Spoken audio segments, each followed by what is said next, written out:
أعوذ بالله من الشيطان الرجيم بسم الله الرحمن الرحيم. Assalamualaikum warahmatullahi wabarakatuh. Perkenalkan, nama saya Muhammad Iksan, Prodi Ilmu Al-Quran dan Tafsir 2 semester 2. Di sini saya akan membahas isi makalah saya yang berjudul Pemikiran Filsafat Al-Farabi. Ya, langsung saja. Yang pertama yang saya akan bahas terlebih dahulu adalah latar belakangnya, yaitu Al-Farabi menduduki posisi yang sangat istimewa di jajaran para filosof muslim. Terbukti pemikirannya masih mengilhami pemikiran filsafat peripatetik lainnya. Masiknon memuji Al-Farabi sebagai pemikir muslim pertama yang setiap kalimatnya bermakna. Bahkan Ibnu Khaldun memujinya sebagai filosof muslim yang tidak mungkin tertandingi derajat keilmuannya.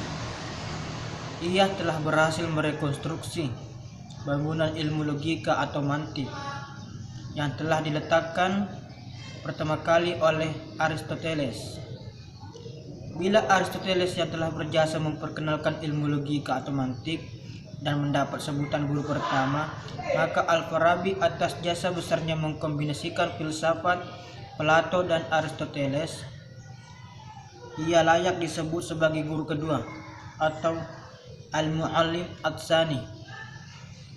Julukan guru kedua yang disematkan kepada Al-Farabi antara lain dengan alasan pertama, sangat menonjol dalam ilmu logika atau mantik yang menjadi fondasi semua cabang ilmu, terutama ilmu filsafat dan logika yang dibangun Aristoteles, dijelaskan kembali dalam karyanya yang berjudul Fi al-Ibarat.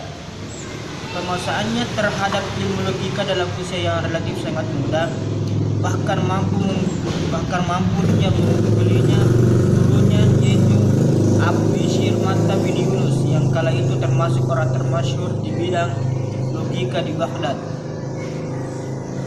Kedua, Al-Farabi filosof terbesar setelah filosof Yunani yang berhasil mengharmoniskan pemikiran Aristoteles dan Neoplatonis. Dan ketiga, kepiawaiannya menyusun rambu-rambu pengetahuan filsafat sehingga mudah dikaji orang-orang sesudahnya. Ia tuangkan dalam kitab yang berjudul Ihsaul Ulum. Kitab tersebut berisi 5 bab dengan kategori berbeda, yaitu ilmu lisan yang membahas lafaz dan pedoman pengambilan dalil bayaninya, ilmu mantik atau silogisme, ilmu pendidikan, ilmu jiwa, dan teologi serta ilmu fikih dan ilmu kalam. Dalam kitab tersebut, sebagaimana Aristoteles yang membuat rumusan filsafat dan bisa dimengerti dengan sistematis orang-orang setelahnya. Ya, berikutnya saya akan membacakan tentang biografinya.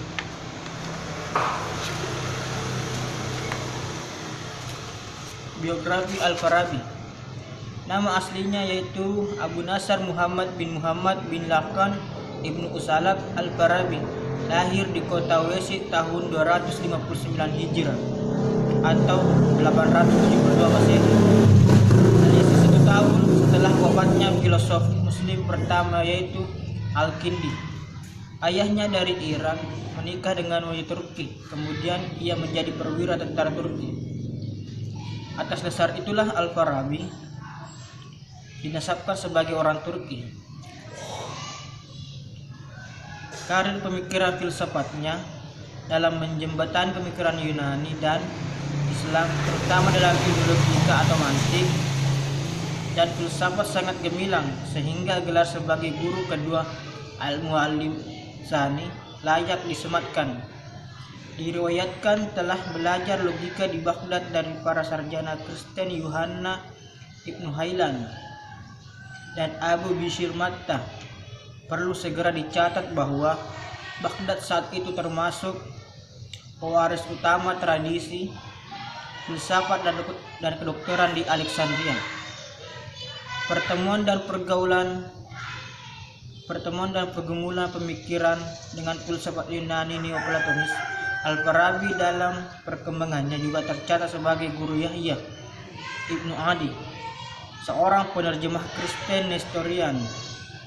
Sebagai tokoh logika, Ibnu Al-Sarraj, karir pendidikannya cukup panjang.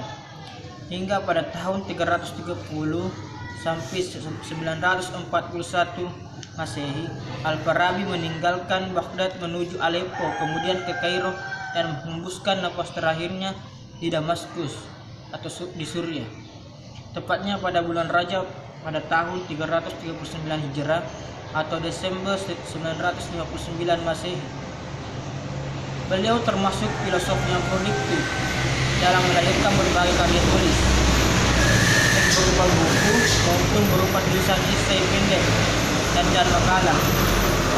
Di antara karyanya adalah Aghrad, Ma Ba'da Al-Ta'abiyah, Al-Jam'u Baina Ra'yai Al-Hakimain. Karya ini menurut beberapa sumber berisi tentang kemampuan Al-Farabi mengulas dan mempertemukan pemikiran filsafat Plato dan Aristoteles. Karya penting lainnya adalah Risalah Al-Isbat Al-Mufaraqat At-Ta'liqat Al-Jam'u Baina Ra'yu Al-Hakimain, Kitab Al-Siyasat Al-Madinah Al-Fadilah Al-Musika Al-Kabir, Risalah Tahsil Al-Sa'adah, Uyun Al-Masail Al-Madinah Al-Fadilah, Ara Al-Madinah Al-Fadilah. Adapun Al-Ihsa Al-Ulum konon merupakan karya terakhir sebelum ia wafat. Bukti bahwa Al-Farabi sebagai filosof yang mendalami filsafat Aristoteles adalah konon pada saat itu Ibnu Sina tidak memahami isi makalah Al-Aghrad Al-Hakim fi kulli maqalah Al-Marsum bi Al-Huruf karya Aristoteles, dan ia membacanya berulang kali hingga 40 kali.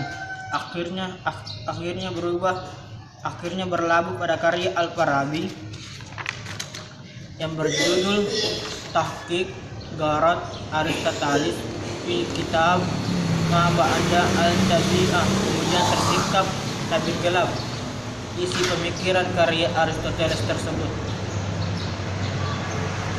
Ya, yang kedua yaitu B, pemikiran Al-Farabi. 1. Filsafat metafisika dan teori emanasi. Secara bahasa, metafisika berasal dari bahasa Yunani ta fisika, yang artinya sesudah fisika. Istilah ini merupakan judul yang diberikan Andronikos terhadap 14 buku Aristoteles sendiri, tidak menggunakan istilah metafisika, melainkan filsafat pertama atau proto-filosofi. Dalam bahasa Arab, istilah metafisika dikenal dengan ungkapan ma ba'd al-tabi'ah atau segala sesuatu realitas yang tampak. Dalam kajian-kajian kuno, filsafat metafisika lebih banyak bertumpu pada soal eksistensi atau wujud Tuhan dan kuasanya, serta soal penciptaan alam. Dalam konteks inilah pembicaraan tentang teori emanasi menjadi populer. Emanasi ialah teori tentang keluarnya sesuatu wujud yang mungkin atau alam makhluk dari zat yang wajibul wujud, zat yang mesti adanya, Tuhan. Teori emanasi disebut juga dengan nama teori urut-urutan wujud. Menurut Al-Farabi, Tuhan adalah pikiran yang bukan berupa benda. Konsep ini erat kaitannya dengan teori wujud atau eksistensi, yang oleh Al-Farabi dibagi menjadi dua bagian, yaitu di sini saya tidak akan menjelaskan secara panjang, tapi saya akan menjelaskan secara yang penting. Yaitu wujud yang mungkin ada karena lainnya, atau mungkin al-wujud seperti wujud cahaya yang tidak akan ada kalau sekitarnya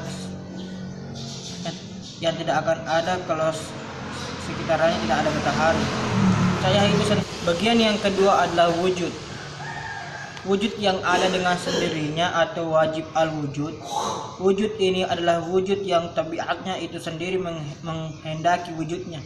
Kalau ia tidak ada, maka yang lain pun tidak akan ada sama sekali. Ia adalah sebab pertama bagi semua wujud yang ada. Dan wujud yang wajib ada inilah Tuhan. Berdasarkan konsep ini, Al-Farabi berpendirian bahwa seluruh yang ada atau mewujud tidak terlepas dari keadaan wajibul wujud atau mungkin wujud. Yang mungkinul wujud lahir karena ada sebab, sedangkan yang wajibul wujud adalah ada dengan tidak bersebab. Ia memiliki zat yang agung dan sempurna.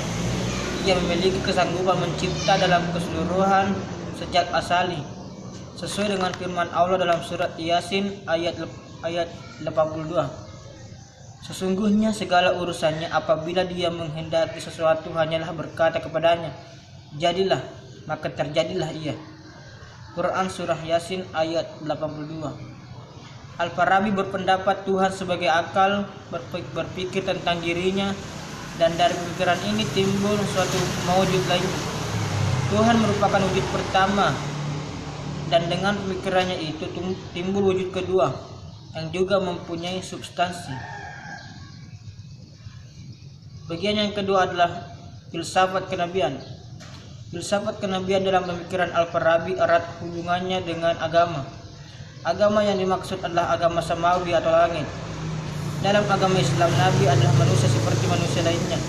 Akan tetapi Nabi diberikan kelebihan oleh Allah akan kemuliaan berupa mukjizat yang tidak dimiliki oleh manusia lainnya. Maka dalam agama Islam, seorang Nabi adalah utusan Allah yang mengemban tugas keagamaan.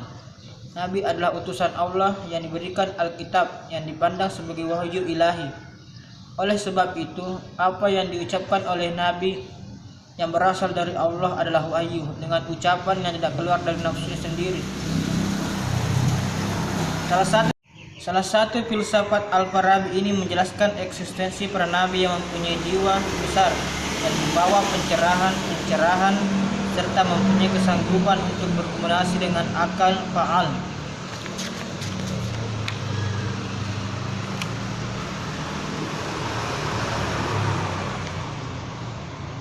Sebab lahirnya filsafat kenabian ini disebabkan adanya pengingkaran terhadap eksistensi kenabian secara filosofis oleh Ahmad Ibnu Ishaq Al-Ruwandi.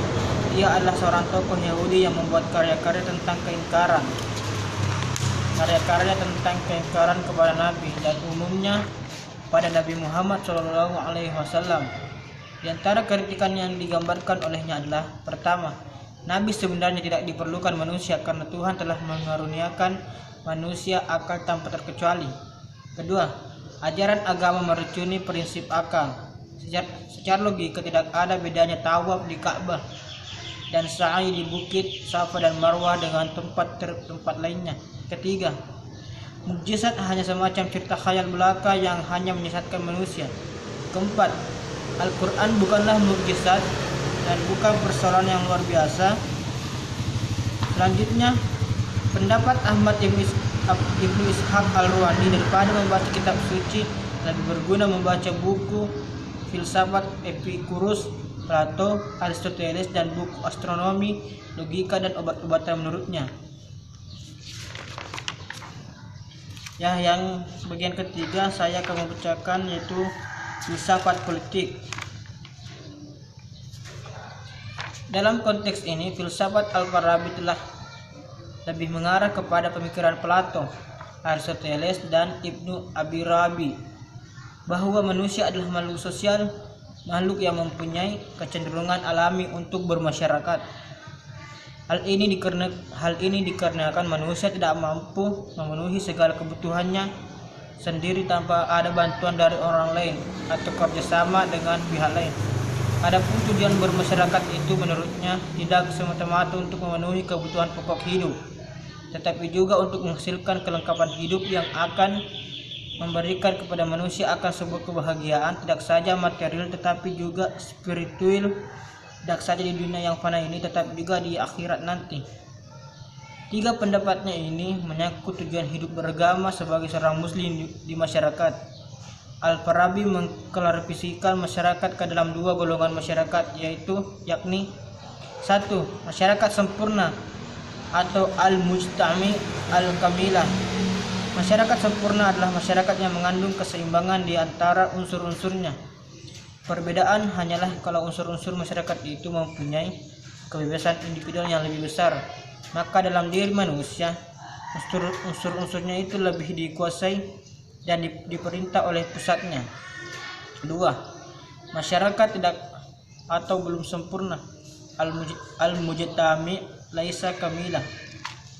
Masyarakat yang tidak atau belum sempurna adalah masyarakat yang berkehidupannya kecil, seperti masyarakat yang penghidupannya sosialnya di tingkat desa, kampung, lorong atau dusun, dan keluarga.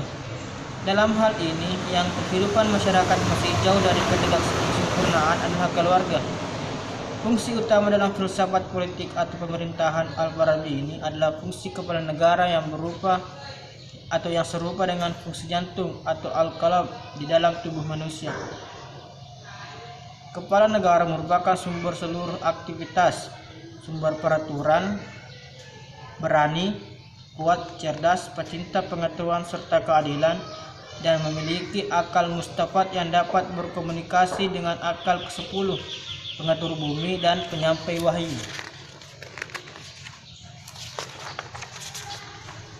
Menurut Al-Farabi, negara mempunyai warga-warga dengan bakat dan kemampuan yang tidak sama satu sama lain. Di antara mereka terdapat seorang kepala dan sejumlah warga yang martabatnya mendekati martabat kepala, dan masing-masing memiliki bakat dan keahlian untuk melaksanakan tugas-tugas yang mendukung kebijakan kepala negara sebagai sebuah jabatan. Kemudian dari kepala negara membagi tugasnya kepada sekelompok masyarakat di bawah peringkatnya. Kemudian di bawah peringkat tersebut ada sekelompok orang lagi yang bertanggung jawab untuk kesejahteraan negara, dan begitu seterusnya sampai golongan terendah. Yang keempat, filsafat pendidikan. Al-Farabi dalam sebuah risalahnya menyebutkan bahwa yang pertama dilakukan dalam pendidikan dan pengajaran adalah dimulai dengan memperbaiki akhlak, karena akhlak itu adalah yang paling utama untuk dalam diri manusia. Hal ini dikarenakan orang yang tidak memiliki kepribadian yang baik tidak mungkin belajar ilmu baik. Alasan yang dikemukakan oleh Al-Farabi ini berdasarkan pendapat filsuf Plato yang berbunyi, sesungguhnya orang yang tidak bersih dan suci tidak dekat dengan orang yang bersih dan suci. Menurut Al-Farabi, memperbaiki akhlak tidak cukup hanya dengan menggunakan perkataan, akan tetapi hal yang lebih penting adalah dengan contoh dan perbuatan para pendidik. Barulah kemudian guru dapat memperbaiki akhlak dan wawasan peserta didiknya.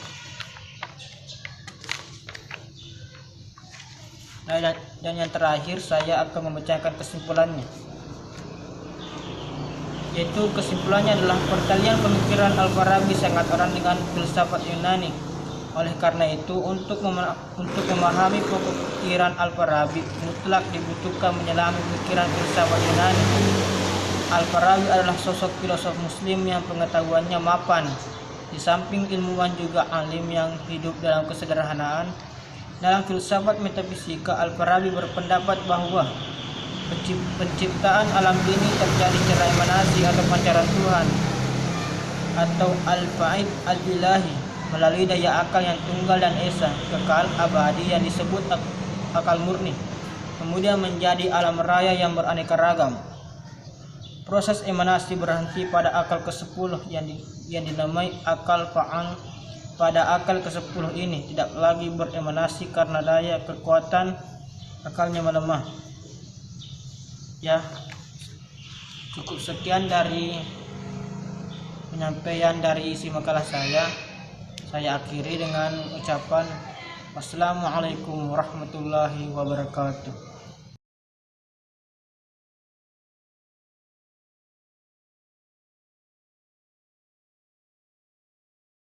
Ramadan